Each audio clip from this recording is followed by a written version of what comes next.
핀슨홀은 지금 연세대학교 신청 캠퍼스 안에 있는 건물이고요. 한 100여 년 전 1922년도에 지어졌던 건물입니다. 한국이 개화기와 일제시대를 거쳐서 굉장히 많은 서양 문물들을 접하게 되는데요.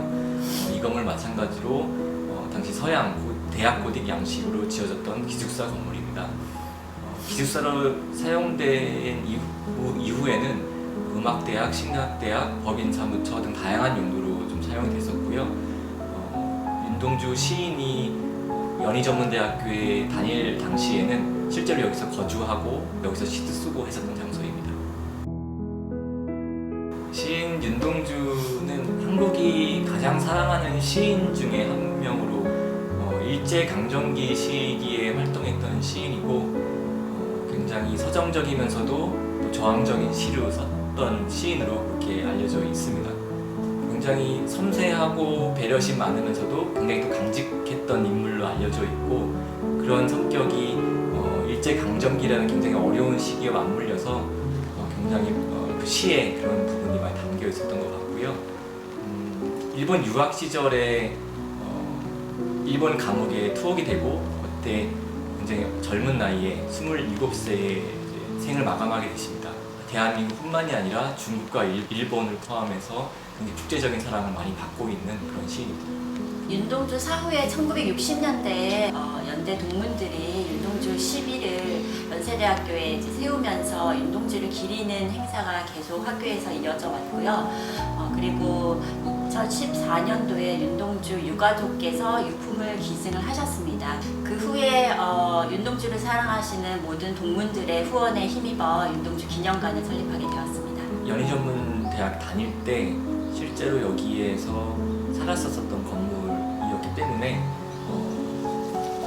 의미가 좀 있었고요. 윤동주가 직접 거주했던 건물 중에 남아있는 유일한 건물이라고 알고 있습니다.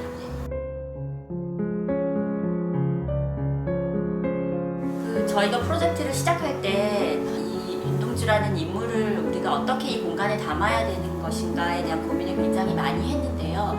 그가 살았던 그 시절과 그리고 그 윤동주의 생애와 문학에 영향을 미쳤던 그 모든 환경과 친구와 학교 이런 것들을 다 같이 담음으로써 저희가 윤동주의 인물 한 분보다는 그 이후에 다양한 후배 문인들까지 담고자 노력을 했습니다. 1층은 윤동주의 생애와 문학을 전시하는 전시 공간이고요. 2층은 윤동주의 문학과 그리고 다른 문인들에 관련된 모든 자료가 집약되어 있는 아카이브 라이브러리입니다. 그래서 2층에서는 북토크도 이루어질 수 있고 사람들이 머물면서 연구하고 계속 이 기념관을 이어나갈 수 있게끔 새로운 것을 생성하는 공간으로 저희가 생각을 했고요. 또 3층은 사람들이 모여서 관련된 이벤트가 열리고 혹은 기획 전시가 열리는 공간으로 1, 2, 3층이 조금 연계되어 있음으로써 저희 기념관이 어떤 죽어있는 유품을 볼 수 있는 그런 박물관이라기보다는 조금 살아있는 기념관으로 계속해서 생성되고 지속가능한 기념관으로 마련하고자 하였습니다. 그 부분이 이 건물의 구조와도 사실은 긴밀하게 연계가 조금 되었어요. 좀 특이하게도 1층은 내력벽 구조이고 2층은 기둥보 구조로 되어 있어요. 그래서 1층은 조금 방방으로 좀 돌아다니면서 전시를 관람하는 조금 구조라면 2층은 기둥보였기 때문에 굉장히 개방되게 열 수가 있는 상황이었어요. 그래서 2층은 조금 더 밝고 좀 열려있는 구조, 그리고 3층은 이 목구조로 지금 지붕이 만들어져 있기 때문에 이 목구조가 만들어내는 또 그 분위기가 이렇게 좀 조성이 됐던 것 같습니다. 결국은 남길 거와 지울 거 사이에서 선택에 이제 있었던 것 같고요. 일단은 건물 외벽과 창은 원형의 모습을 가장 많이 간직하고 있었기 때문에 그곳을 보존하는 상황 안에서 그 안의 공간들에서 무엇을 지워나가면서 새로운 관계를 만들어 나갈까, 그런 고민들이 시작이었던 것 같습니다. 이 건물이 기숙사로 지어진 건물이기 때문에 사실 작고 아담한 그런 스케일을 가진 건물이어서요. 저희가 처음에 이제 이 건물을 봤던 느낌과 기념관이라고 일반적으로 생각하는 그 스케일이 굉장히 달랐습니다. 그래서 저희가 유품을 보여주고 이 공간을 사용하는 방식 자체도 이 건물의 스케일에 맞춰야 되겠다 생각을 해서 1층 공간을 조금 그 기숙사의 그 스케일이 살아있도록 저희가 조금 고민을 했고요. 이 건물에서 외벽과 창이 굉장히 중요한 요소였기 때문에 그 외벽과 창과 어떤 관계를 맺느냐가 중요했던 것 같아요. 기존에는 이제 중앙복도 형식이었기 때문에 굉장히 창과의 관계가 좀 단편적이었다면 저희는 조금 복합적으로 가려고 했었습니다. 전시 동선의 이유도 있었지만 이동 동선을 창과 좀 가까이 갔다가 좀 멀어지게 그런 방법을 취해서 계속 지속적으로 이 창과 관계를 좀 다양하게 만들려고 했었고요. 또 창과 이격된 그 벽은 조금 더 현대적인 이제 재료를 써서 더 대비가 돼서 이제 창이 좀 더 드러나 보이고 또 과거와 현재라는 그 사이의 공간을 만들고 하려고 했었습니다. 어떻게 보면은 가장 큰 이유가 이 건물의 용도가 기숙사라는 용도에서 무언가를 전시하는 공간으로 바뀌었기 때문에 기숙사였을 때 1층 공간의 복도에서 각각의 독립된 방으로 이제 이동을 하던 그런 동선에서 저희는 윤동주의 생애별로 이렇게 전시를 선형적으로 봐야 되는 가장 큰 숙제가 있었습니다. 그래서 복도를 통해서 방으로 들락날락 할 수 있는 그 독립된 전시실을 꾸미기보다는 전시실에서 그 다음 전시실로 이렇게 선형적으로 동선을 뽑기 위해서 어떻게 보면은 기존의 복도보다는 새로운 동선을 마련을 했어야 했고요. 그 새로운 동선을 외벽과 이격을 시킴으로써 외벽과 창과 그 창을 통해서 바라보는 바깥 풍경까지를 방문하시는 분들이 함께 조금 느끼실 수 있게 이렇게 만들어 보았습니다. 저희가 핀슨홀을 처음 봤을 때 이 100년 된 건물을 어떻게 다루어야 되는지에 대한 고민과 어디까지를 이 건물의 역사라고 보면서 우리가 접근해야 될까에 대한 고민이 있었고요. 결국엔 이 건물이 사용되어져 온 이 100년이 다 역사이긴 하지만 저희가 익숙한 것들에 대해서는 조금 지워나갔고 그리고 우리가 익숙하지 않았다라고 생각하는 더 오래된 것들에 대해서 조금 더 가치를 부여하는 것이 아닌가 하는 생각이 들고요. 뭐 사실 그 벽을 이격시킨 것도 어떤 이렇게 눌러져 있던 그 역사의 그 압축된 걸 조금 약간 이렇게 해체해서 좀 드러낸 방법이었던 것 같아요. 그리고 3층 같은 경우도 지금 목쪽 지금 구조가 다 드러나 있는 상황인데 원래는 여기가 다 회벽으로 덮여 있었던 거거든요. 근데 그거를 드러냄으로 해서 그 당시에 보여지진 않았지만 그 당시에 뭐 재료라든지 구축법이라든지 그런 것들을 또 드러내는 방법도 하나의 또 역사의 켜를 드러내는 방법 중에 하나였습니다. 저희가 이 프로젝트를 설명을 하면서 지움에서 지음이라는 그 단어를 좀 자주 써요.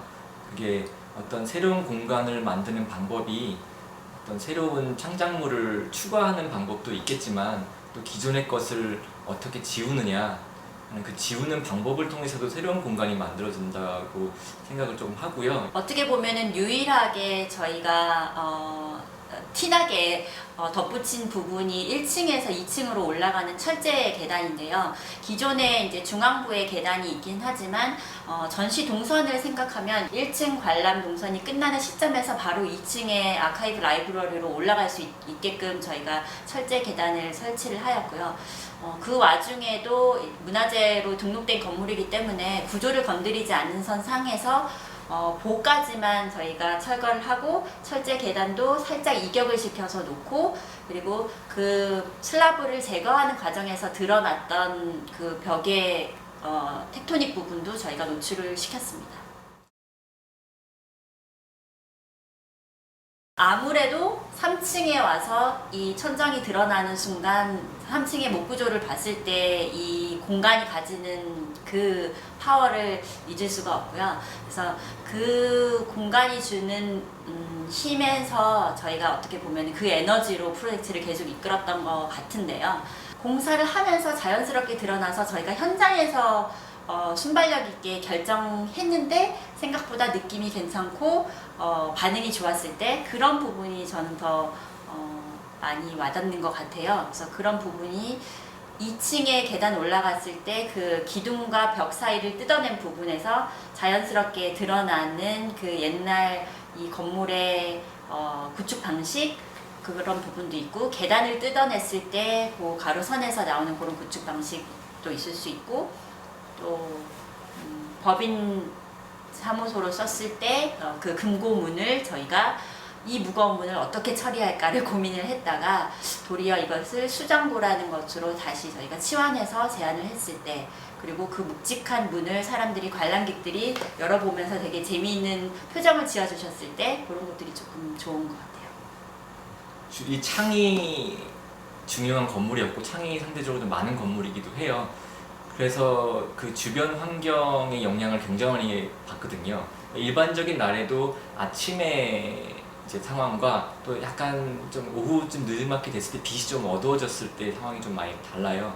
특히 저희가 조명을 되게 신경을 많이 썼었는데 조금 이제 저녁 때쯤 되면 그 조명이 조금 더 드러나는 상황이라 1층 복도 같은 경우에 그 리듬감이 조금 더 오후에 사는 것 같고요. 그런 것들이 되게 재미나고 아마 그런 게 윤동주가 느낀 거지 않을까 생각 좀 해요. 이제 창밖을 보면서 이런저런 생각하면서 이제 시를 쓰고 그러지 않았을까 생각을 합니다. 이 건물 같은 경우는 등록 문화재로 지정된 이후에 그 작업을 한 것이 아니라 등록 문화재로 지정을 받기 위한 과정과 함께 진행이 됐기 때문에 그 내부 공간도 또 그냥 이렇게 마음대로 할 수 있는 상황은 조금 아니었던 것 같고, 또 경우에 따라서는 등록문화재 이후에 좀 더 상급 문화재로 지정될 수 있는 여지도 같이 고민도 했었어요. 그래서 너무 건축가가 하고 싶은 막 그런 어떻게 보면 건축가 욕심도 있을 수도 있긴 하겠지만 그런 거와 또 어떤 문화재로서의 가치도 같이 고민을 했던 부분들이 어려움이라면 어려움이었던 것 같아요. 건축가로서 저희가 처음에 생각했던 안하고 어떻게 보면은 이게 시간이 지나면서 저희의 자세도 조금 바뀌어갔던 것 같아요. 그래서 처음에는 이 100년 된 건물을 우리가 어떻게 재해석할까. 그러니까 항상 건축가는 무언가 우리의 이 족적을 남기고 싶어하는 욕심이 있다 보니까 저희도 마찬가지로 이걸 어떻게 바꿔볼까.